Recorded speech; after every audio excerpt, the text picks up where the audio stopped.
ദേവമംഗള astro മീഡിയയിലേക്ക് ഏവർക്കും സ്വാഗതം. ഞാൻ മംഗളൻ ശർമ്മ.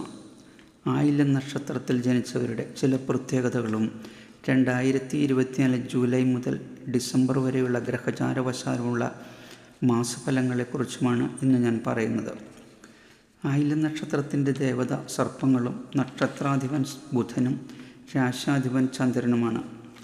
അസുരഗണവും പുരുഷയോനിയും ഭൂതം ജലവും നക്ഷത്രമൃഗം കരിമ്പൂച്ചയും നക്ഷത്രപക്ഷി ചെമ്പോത്തും നക്ഷത്രവൃക്ഷം നാരകവുമാണ്. പക്ഷി മൃഗ വൃക്ഷാദികളെ നശിപ്പിക്കാതെ രക്ഷിക്കുന്നതും ഭൂതദേവതകളെ ഉപാസിക്കുന്നതും ആയുരാരോഗ്യ സമൃദ്ധിക്കും ഐശ്വര്യാഭിവൃദ്ധിക്കും ഏറെ ഗുണകരമായിരിക്കും. ആയില്യം നാളിനെക്കുറിച്ച് നമ്മുടെ നാട്ടിൻപുറങ്ങളിലും പഴമക്കാരുടെ ഇടയിലും പലവിധത്തിലുള്ള തെറ്റിദ്ധാരണകളുമുണ്ട്. ഒരുപക്ഷെ ആയില്യം നക്ഷത്രത്തിൻ്റെ ദേവത സർപ്പങ്ങളായതുകൊണ്ടാവും എന്തോ. എന്നാൽ ഈ സർപ്പദേവതകൾ തന്നെയാണ് ആയില്യം നാളുകാരുടെ എല്ലാവിധ ഐശ്വര്യാഭിവൃദ്ധിക്കും കാരണം എന്നുള്ളതാണ് സത്യം. സർപ്പദേവതയെ വിശ്വാസപൂർവ്വം ഉപാസിച്ചു വരുന്ന ആയില്യം നാളുകാർക്ക് ദീർഘായുസ്സും ഓർമ്മശക്തിയും ഉന്നത വിദ്യായോഗ്യതയും ഉന്നത പദവി അലങ്കരിക്കുന്നവരുമായിരിക്കും. ഡോക്ടർമാർ, സർജന്മാർ, സയൻറ്റിസ്റ്റുകൾ, സംഗീതത്തിലും സാഹിത്യത്തിലും പ്രശസ്തർ, അതുപോലെ തന്നെ രാഷ്ട്രീയത്തിലും പൊതുപ്രവർത്തനത്തിലുമൊക്കെ ഉന്നത ശ്രേണിയിൽ നിൽക്കുന്നവരുമായിരിക്കും ഭൂരിപക്ഷം ആയില്യം നാളുകാരും. നമ്മുടെ രാഷ്ട്രപിതാവായ മഹാത്മാഗാന്ധിയും മുൻ പ്രധാനമന്ത്രിയായിരുന്ന ജവഹർലാൽ നെഹ്റുവും ആയില്യം നക്ഷത്രക്കാരായിരുന്നു. ആയില്യം നാളുകാർ പൊതുവെ ഭാഗ്യവാന്മാരും പ്രതാപശാലികളുമായിരിക്കും. ഇവർ എന്തും നല്ലപോലെ ചിന്തിച്ചു മാത്രം പ്രവർത്തിക്കുന്നവരായിരിക്കും. ജീവിതത്തിൻ്റെ എല്ലാ മണ്ഡലങ്ങളിലും വ്യവസ്ഥയും ചിട്ടയും പുലർത്തി ധന്യമാക്കി തീർക്കാൻ ആയില്യം നാളുകാർക്കുള്ള കഴിവ് അനുകരണീയമാണ്. ഏതു പ്രവർത്തനങ്ങളും ഏറ്റെടുത്ത് നടത്താനുള്ള ധൈര്യവും സ്വതന്ത്ര ബുദ്ധിയുമുള്ളവരായിരിക്കും ഇവർ. എന്നാൽ ഇവരിൽ ഭൂരിപക്ഷം പേർക്കും കുറച്ച് ദുരഭിമാനമുള്ളവരായിരിക്കും. അഭിമാനവും ദുരഭിമാനവും തമ്മിലുള്ള അതിർവരമ്പ് ആയില്യം നാളുകാരിൽ വളരെ നേർത്തതായിരിക്കും. ചിലപ്പോൾ ഇവരുടെ പ്രവൃത്തി കണ്ടാൽ അത് അഭിമാനത്തിൽ നിന്നും വന്നതാണോ അതോ ദുരഭിമാനത്തിൽ നിന്ന് വന്നതാണോ എന്ന സന്ദേഹമുണ്ടാവും. അതുപോലെ തന്നെ ചില കാര്യങ്ങളിൽ പിശുക്കും ചില കാര്യങ്ങളിൽ ധാരാളിത്തവും ഇവരിൽ കാണാൻ കഴിയും. എല്ലാ രംഗത്തും താൻ മുൻപിൽ തന്നെ ആയിരിക്കണം എന്ന ലക്ഷ്യവും ഭൂരിപക്ഷം ആയില്യം നാളുകാർക്കും ഉണ്ടാകും. ആയില്യം നക്ഷത്രക്കാരുടെ പ്രയത്നങ്ങൾക്ക് ഭാഗ്യദേവതയുടെ കടാക്ഷം എപ്പോഴും ഉണ്ടാവും. ഇവരിൽ ഭൂരിപക്ഷം പേരും സ്ഥിര പരിശ്രമശീലരും അന്വേഷണ തൽപരരുമായിരിക്കും. ഇവരുടെ നക്ഷത്രാധിപനായ ബുധൻ ഗ്രഹങ്ങളുടെ അധികാര ശ്രേണിയിൽ രാജകുമാരനായിട്ടാണ് സങ്കല്പിച്ചിരിക്കുന്നത്. ആ രാജകീയ ഭാവം മിക്കവാറും എല്ലാ ആയില്യം നാളുകാരിലും പ്രകടമായിരിക്കും. ഏതു ശീലവും ഇവരിൽ പെട്ടെന്ന് പടരും, അത് നല്ലതായാലും ചീത്തയായാലും. എങ്കിലും മോശമായ കാര്യത്തിലേക്കായിരിക്കും ആദ്യം എത്തിച്ചേരുക, പ്രത്യേകിച്ചും മോശമായ പ്രണയബന്ധത്തിലേക്ക്. ആരെയും ദ്രോഹിക്കണമെന്ന സ്വഭാവം ഇവർക്കില്ല എങ്കിലും ചില പ്രവൃത്തികൾ മൂലം അപവാദങ്ങൾ കേൾക്കേണ്ടതായി വന്നേക്കാം.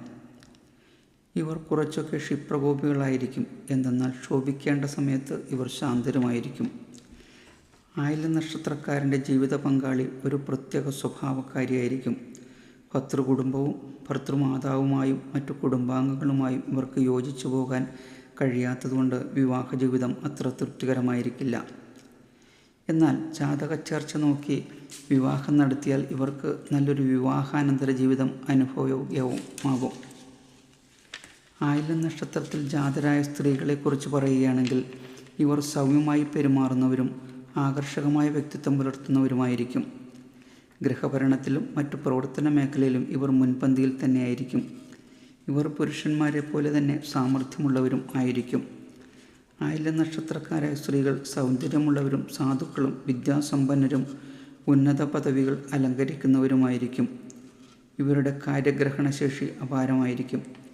വീട്ടിലോ നാട്ടിലോ ജോലിസ്ഥലത്തോ ആയില്യം നാളുകാരായ സ്ത്രീകളുണ്ടെങ്കിൽ അവിടുത്തെ സ്ത്രീകളിൽ പ്രധാനിയായും എല്ലാവരാലും ആദരിക്കപ്പെടുന്നവളും ആയിരിക്കും. ആയില്യം നാളുകാരായ സ്ത്രീകൾ കർമ്മം കൊണ്ടും ആശയരീതി കൊണ്ടും തൻ്റെ എതിർപക്ഷത്താവുന്നവരെ ഒരിക്കലും വെറുതെ വിടില്ല. വളരെ സൗമ്യമായി പെരുമാറുകയും ആകർഷകമായ വ്യക്തിത്വം പുലർത്തുകയും ചെയ്യുന്ന ഇവർക്ക് ഇങ്ങനെ ഒരു മുഖമുണ്ടോ എന്നാവും ശത്രുക്കൾ ചിന്തിക്കുക. ഒന്നുകിൽ ശത്രു തോൽവി സമ്മതിക്കും, അല്ലെങ്കിൽ ശത്രു പിരിഞ്ഞു പോകും. ഉപദേശിക്കാനല്ലാതെ ആരുടെയും ഉപദേശം സ്വീകരിക്കാൻ ഒട്ടും താല്പര്യമില്ലാത്തവരാണ് അയില നക്ഷത്ര ജാതർ. അനാരോഗ്യപരമായ പ്രണയബന്ധങ്ങളിൽ ഇവർ അകപ്പെടാൻ സാധ്യതയുണ്ട്. എങ്കിലും ഭൂരിപക്ഷം പേരും സത്യം മനസ്സിലാക്കി അതിൽ നിന്ന് രക്ഷപ്പെടും. അല്ലാത്തവർ ജീവിതാവസാനം വരെ കഷ്ടപ്പെടേണ്ടതായും വന്നേക്കാം. ആയില്യം നാളുകാരായ സ്ത്രീകൾ ദേവന്മാരിലും മാതാപിതാക്കന്മാരിലും ഗുരുക്കന്മാരിലും ഭക്തിയുള്ളവരായിരിക്കും. അതുപോലെ തന്നെ നല്ല വിനയവും വണക്കമുള്ളവരുമായിരിക്കും. ആയില്യം നാളുകാരായ സ്ത്രീകളുടെ പിതാവ് ധാർമ്മികനും മതാത്മക വ്യക്തിത്വം പുലർത്തുന്ന ആളും മക്കളുടെ ആഗ്രഹങ്ങൾ നിറവേറ്റുന്ന വാത്സല്യ ഹൃദയനുമായിരിക്കും. ഇവരുടെ മാതാവ് സൗന്ദര്യബോധവും കലാപരമായ കഴിവുകളും മഹത്വവുമുള്ള ഒരു ശുദ്ധഹൃദയരും ആയിരിക്കും. ഇവരുടെ മാതാപിതാക്കൾ പാരമ്പര്യ മഹത്വമുള്ള കുലീന കുടുംബത്തിൽ നിന്നുള്ളവരായിരിക്കും. പ്രസിദ്ധമായ തറവാടുകളിലെ അംഗങ്ങളുമായിരിക്കും. ഒരിക്കലും ഇവരുടെ മനസ്സ് വേദനിപ്പിക്കാൻ ആയില്യം നാളുകാർ ഇടവരുത്തരുത്. ഉത്തരായനത്തിൽ ജനിക്കുന്ന ആയില്യം നാളുകാർ സൗന്ദര്യമുള്ളവരും വിനയമുള്ളവരും ശാസ്ത്രവിശാരദരും ഉന്നത വിദ്യയും ഉന്നത പദവിയും അലങ്കരിക്കുന്നവരായിരിക്കും. എന്നാൽ ദക്ഷിണായനത്തിൽ ജനിക്കുന്ന ആയില്യം നക്ഷത്രക്കാർ ധർമ്മനിഷ്ഠ, സത്യപാലനം എന്നിവയിൽ നിഷ്ഠയില്ലാത്തവരും അനാരോഗ്യ പ്രശ്നങ്ങൾ കൊണ്ട് വിഷമിക്കുന്നവരുമായിരിക്കും. കഫജന്യ രോഗങ്ങൾ, സന്ധിവാതം, കർണരോഗങ്ങൾ എന്നിവയ്ക്ക് സാധ്യത കൂടുതലാണ്. അതുപോലെ തന്നെ ആസ്മ, ന്യൂമോണിയ എന്നിവയും എളുപ്പത്തിൽ ബാധിക്കാൻ സാധ്യത കൂടുതലുള്ളതുകൊണ്ട് വൈദ്യസഹായം എപ്പോഴും നേടിയിരിക്കണം. ഇവർക്ക് അനുയോജ്യമായ രത്നങ്ങൾ മുത്ത്, ചന്ദ്രകാന്തം, മരതകം എന്നിവയാണ്.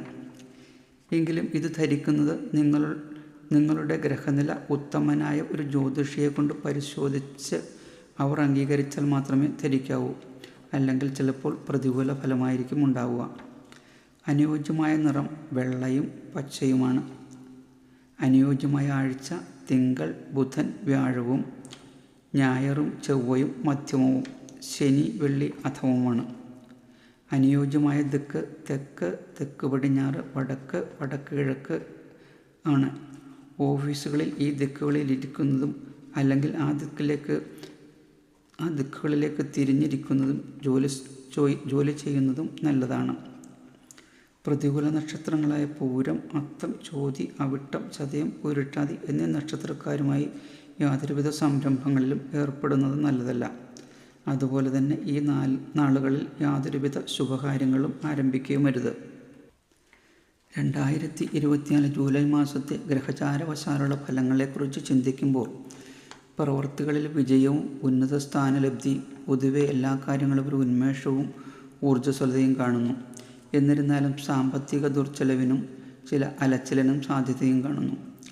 2024 ആഗസ്റ്റ് മാസത്തെ ഫലത്തെക്കുറിച്ച് ചിന്തിക്കുമ്പോൾ മാസത്തിൻ്റെ ആദ്യ ഭാഗം അസ്വസ്ഥതയും പരാജയഭീതിയും മനസ്സിന് ഒരു സന്തോഷമില്ലായ്മയും തോന്നുമെങ്കിലും മാസത്തിൻ്റെ മധ്യഭാഗത്തോടെ എല്ലാ കാര്യങ്ങളും സ്വന്തം വരുതിക്ക് വരും. മനസ്സന്തോഷവും ശ്രേഷ്ഠതയും കൈവരും. 2024 ഒക്ടോബർ മാസത്തെ ഫലങ്ങളെക്കുറിച്ച് ചിന്തിക്കുമ്പോൾ കലാസാഹിത്യ രംഗത്ത് പ്രവർത്തിക്കുന്നവർക്കും അതുപോലെ തന്നെ ഭരണരംഗത്ത് പ്രവർത്തിക്കുന്നവർക്കും വിദേശത്ത് ഉപരിപഠനത്തിന് പോകാൻ ശ്രമിക്കുന്നവർക്കും വിദ്യാർത്ഥികൾക്കും മത്സര പരീക്ഷകൾ എഴുതി കാത്തിരിക്കുന്നവർക്കും അനുകൂല സമയമായിരിക്കും. എങ്കിലും ചെറിയ ആരോഗ്യ പ്രശ്നങ്ങൾ കാണുന്നുണ്ട്. 2024 നവംബർ മാസത്തെ ഫലത്തെക്കുറിച്ച് ചിന്തിക്കുമ്പോൾ ഉദ്യോഗാർത്ഥികൾക്ക് ജോലിഭാരം വർദ്ധിക്കുകയും മേലധികാരികളിൽ നിന്നും പ്രതീക്ഷിച്ച വിധത്തിലുള്ള സഹായം ലഭിച്ചെന്നും വരില്ല. യാത്രാദുരിതവും അലച്ചിലും അനുഭവപ്പെട്ടേക്കാം. വാഹനങ്ങളും അതുപോലുള്ള മെഷീനുകളും കൈകാര്യം ചെയ്യുന്നവർ ശ്രദ്ധിക്കുന്നത് നല്ലത്. എന്നാൽ മാസമധ്യത്തോടെ ഇങ്ങനെയുള്ള ബുദ്ധിമുട്ടുകൾ മാറി സ്വസ്ഥത കൈവരും. എങ്കിലും ചില ആരോഗ്യ പ്രശ്നങ്ങൾ, പ്രത്യേകിച്ചും അലർജി പോലുള്ള ബുദ്ധിമുട്ടുകൾ അനുഭവപ്പെട്ടേക്കാം. 2024 മാസത്തെ ഡിസംബർ മാസത്തെ ഫലത്തെക്കുറിച്ച് ചിന്തിക്കുമ്പോൾ ആഗ്രഹിച്ചിരുന്ന ഉദ്യോഗലബ്ധി കൈവരും. വളരെ കാര്യപ്രാപ്തിയോടെ പ്രവൃത്തി ചെയ്യാനും അംഗീകാരത്തിനും സാധ്യത കാണുന്നു. പരീക്ഷ എഴുതി റിസൾട്ട് കാത്തിരിക്കുന്നവർക്ക് നല്ല രീതിയിലുള്ള വിജയം കൈവരും. ടെക്നിക്കൽ ഫീൽഡിൽ ജോലി ചെയ്യുന്നവർക്ക് ജോലിയിൽ ഉയർച്ചയോ അംഗീകാരത്തിനോ സാധ്യത കാണുന്നു. നക്ഷത്രദേവതയായ സർപ്പങ്ങളെയും കുടുംബദേവതയെയും ശുദ്ധമനസ്സോടെ ആയുഷ്കാലം മുഴുവൻ ഉപാസിക്കുന്നത് എല്ലാവിധ ഐശ്വര്യങ്ങൾക്കും ഉത്തമം.